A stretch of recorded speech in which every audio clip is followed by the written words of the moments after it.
Persons who break the traffic laws could end up receiving tickets and fines in the mail, similar to how it is done in North America.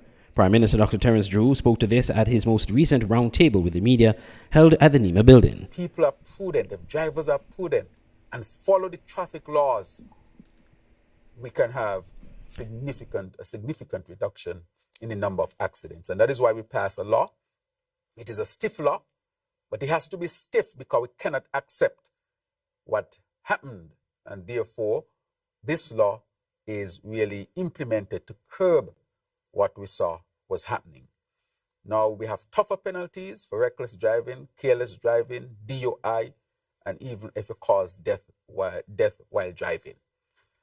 In addition to all of this, I want to say that we are now using the technology. Everything that we're going to be doing in St. Kitts and Nevis will have a technological solution.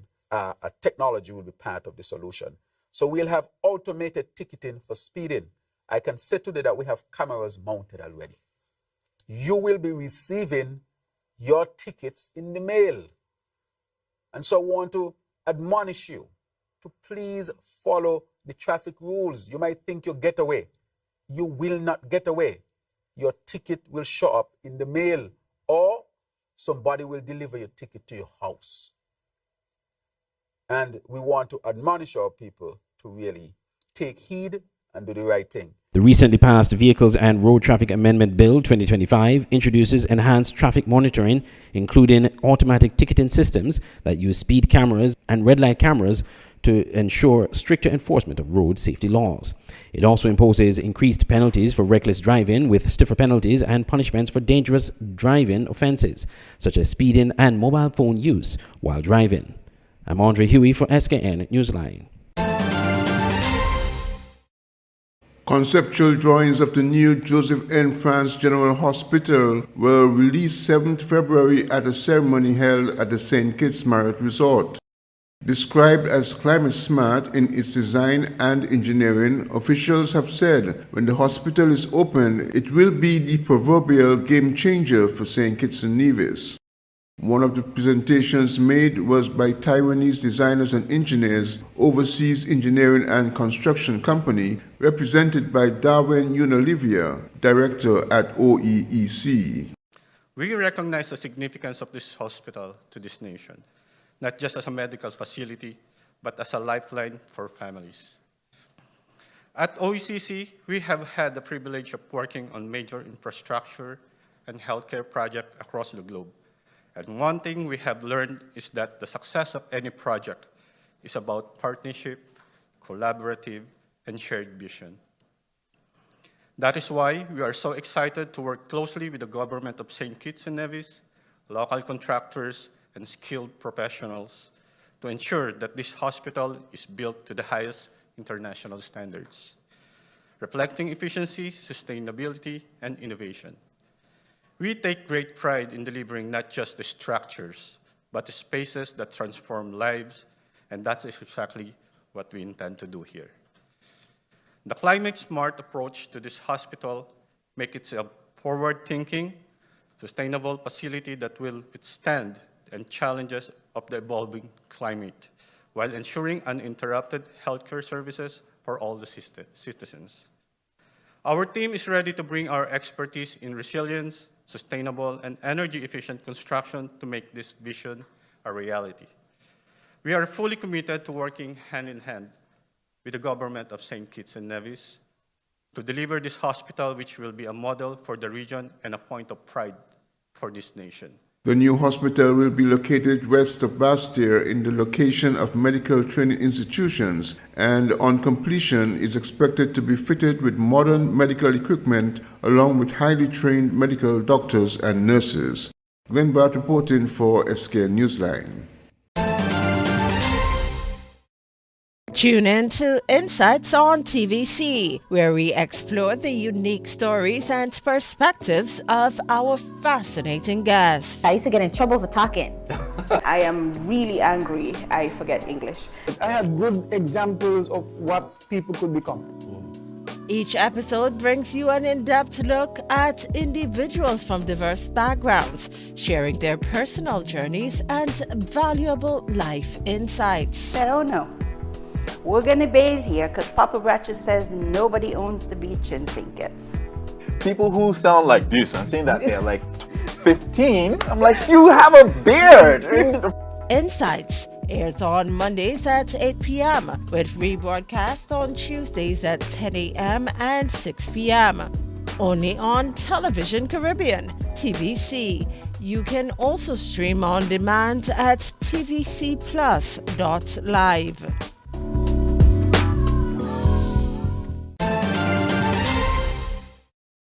After Dr. Janice Daniel Hodge, leader of the Nevis Reformation Party, made statements concerning the defunct West Haven Inn and its handling by the CCM-led Nevis Island administration, Premier Mark Brantley provided details on what was a land acquisition move done when the NIA was being led by the Nevis Reformation Party. According to Dr. Daniel Hodge, a guest of the Your Voice with the NRP talk show, the CCM-led administration was not dealing with the matter according to procedure and law. So with regards to the West Haven and the expenditure, like I said, some of the spending is bad, but then some of the spending would be considered illegal. And in the case of the West Haven development, we know that in the 2024 budget, there was no mention of this expenditure for the West Haven project. However, it was the audit report that highlighted this expenditure that was not allocated for in the budget. And the law prescribes that if you have to spend monies that are not approved in the budget, you must come back to the House of Assembly and present a supplementary appropriation bill and a supplementary budget. Because how can you spend $25 million, or how can you, create this debt for the people of Nevis with no discussion?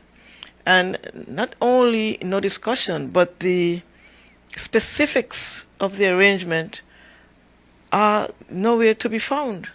And so when he said that he has, after it was identified in the audit report, and he would indicate that, yes, he has this expenditure.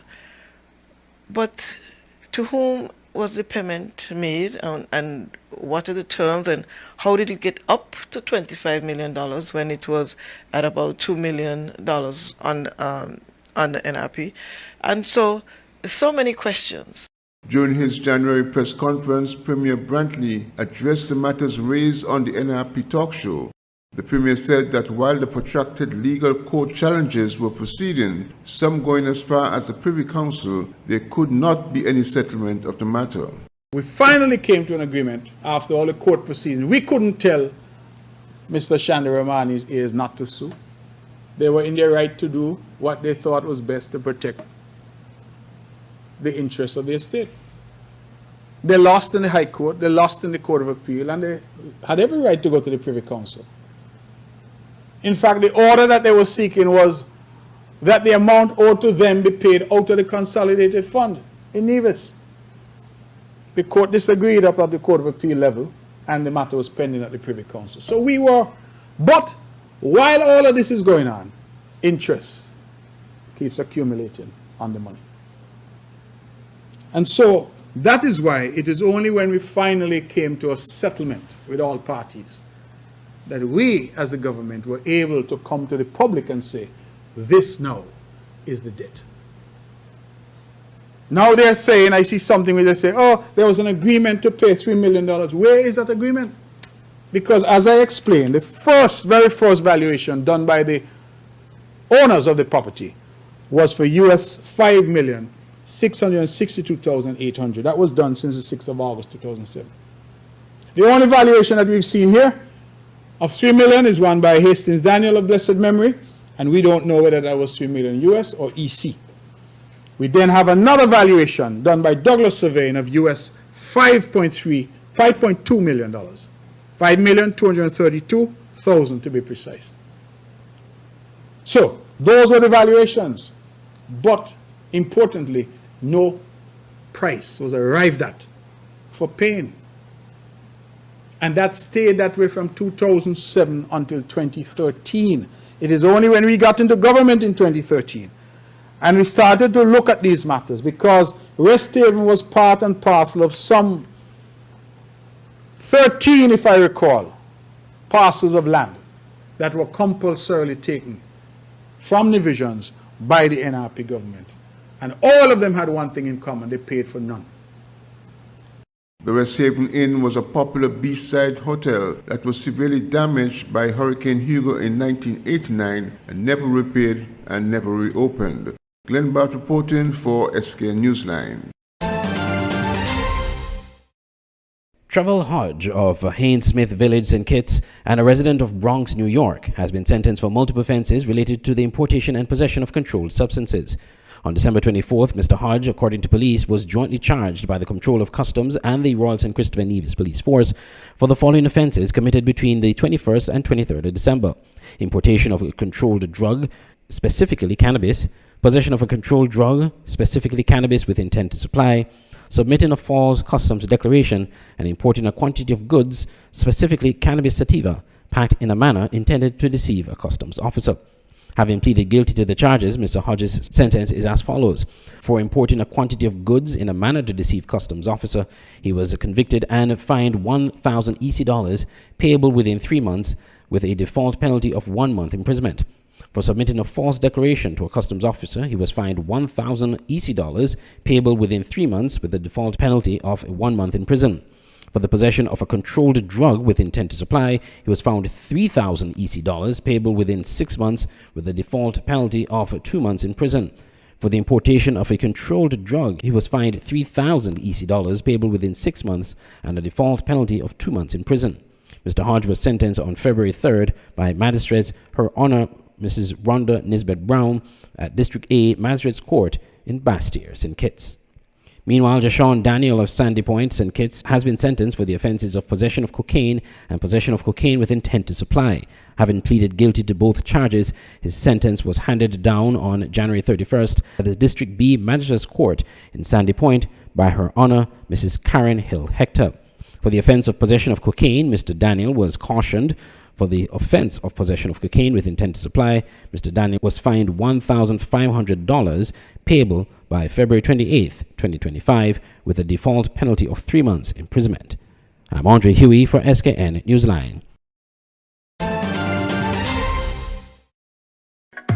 It's Entertainment TV at its finest. Join us for Main Event, the Caribbean's leading entertainment show only on Television Caribbean TVC.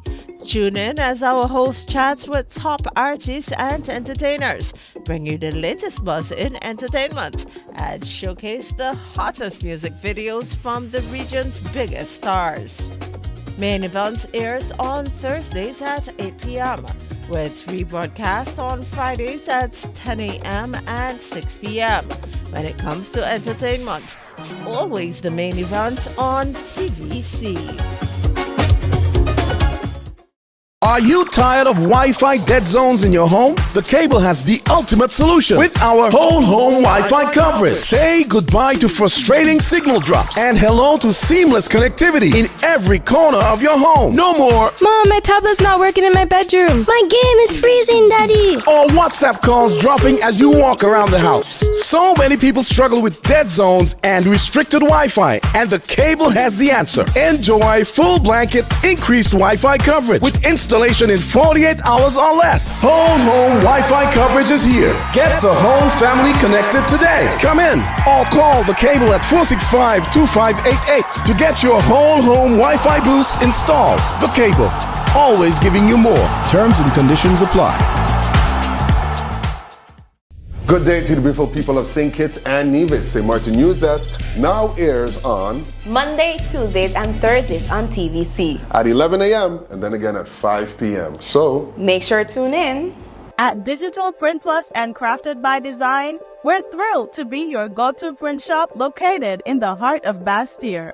From essential services like printing, copying, and laminating to a diverse array of school supplies, arts and craft materials, and office essentials, we've got you covered.